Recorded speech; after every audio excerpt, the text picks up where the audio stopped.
नमस्कार, मैं हूं रुचि शर्मा। वेब3 की तमाम बड़ी खबरें लेकर हाजिर हैं हम। NFT क्रिएटर रॉयल्टी को लागू करने पर चल रहे इंडस्ट्री डिबेट के लिए सोलाना ग्राउंड जीरो बन गई है और अब स्पेस में प्रमुख खिलाड़ियों के बीच लंबे समय से चल रहे विवाद सोशल मीडिया पर फैलते हुए नजर आ रहे हैं, क्योंकि बिल्डर्स सोलाना NFT स्पेस के कोर्स को शिफ्ट करने का प्रयास कर रहे हैं।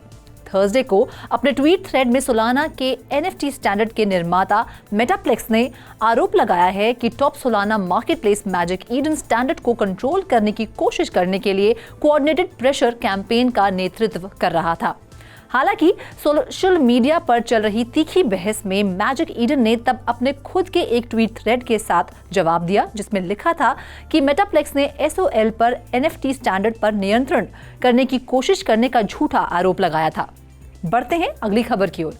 कॉइनबेस उन उपयोगकर्ताओं के लिए कन्वर्जन फीस माफ कर रहा है जो एक नए अभियान में भरोसेमंद स्टेबल कॉइन पर स्विच करना चाहते हैं, जो सर्कल के स्वामित्व वाले USD कॉइन के रिजर्व की क्वालिटी पर रोशनी डालता है।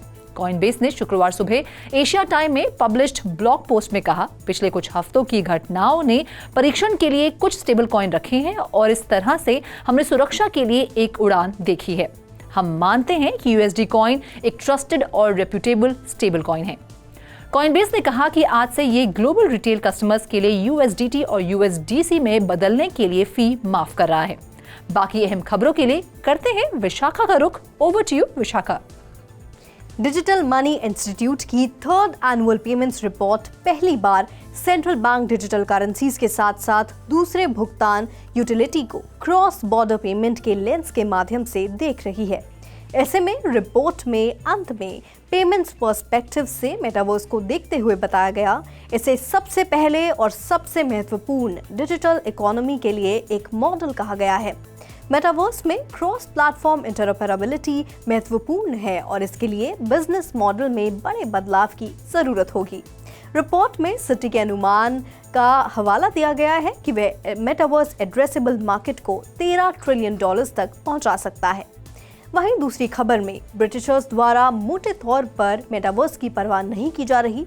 सिर्फ 37% लोगों ने ग्लोबल सर्वे का जवाब देते हुए कहा कि वे वर्चुअल इकोसिस्टम में हिस्सा लेंगे। रिपोर्ट के लेखकों के अनुसार इसके यूके की कंपनियां मेटावर्स रेवोल्यूशन से बाहर हो सकती हैं। UK, USA, France, Canada, UAE और चाइना में 6000 से ज्यादा लोगों के साथ सर्वे की शुरुआत लॉ फर्म गॉलिंग WLG द्वारा शुरू की गई, जिसमें खुलासा किया गया कि जब मेटावर्स की बात आती है तो उपभोक्ता के दृष्टिकोण में भारी अंतर दिखाई देता है। एक अनुमानित इमर्सिव डिजिटल एनवायरनमेंट जिसे कुछ लोगों द्वारा इंटरनेट का भविष्य कहा जाता है। Over to you Sandeep. Shark Tank star और इन्वेस्टर केविन ओलेरी, जिन्हें मिस्टर वंडरफुल के रूप में कुछ सर्कल्स में जाना जाता है, उन्होंने दावा किया है कि उनके पास FTX के ऑफिशियल स्पोक्सपर्सन बनने के लिए भुगतान किए गए $15 मिलियन में से कुछ भी नहीं है। ओलेरी के पास टैक्सेस, ब्रोकरेज फीस, FTX में $1 इक्विटी निवेश और वर्तमान में FTX एक्सचेंज पर बड़ी मात्रा में क्रिप्टो करेंसी खरीद के बाद FTX पर खर्च किए गए अपने समय के बारे में कुछ कहने के लिए नहीं है। ओलेरी ने दोहराया कि वो अब पता लगाने के लिए काम कर रहे हैं कि FTX पर पैसा असल में कहाँ गए और इसे वापस कैसे लाया जाए। उन्होंने ये भी कहा कि 14 दिसंबर को होने वाली सीनेट समिति की सुनवाई में गवाही देने के लिए सहमत है। अब बढ़ते अगली खबर की ओर। ऑस्ट्रेलियन फेडरल पुलिस ने साइबर सक्षम निवेश घोटाले में शामिल एक ऑर्गेनाइज क्रिमिनल सिंडिकेट की जांच के हिस्से के रूप में सिडनी में रहने वाले 4 चीनी नागरिकों पर आरोप लगाया है, जिसके रिजल्ट में दुनिया भर में $100 मिलियन अमेरिकी से अधिक का नुकसान हुआ है।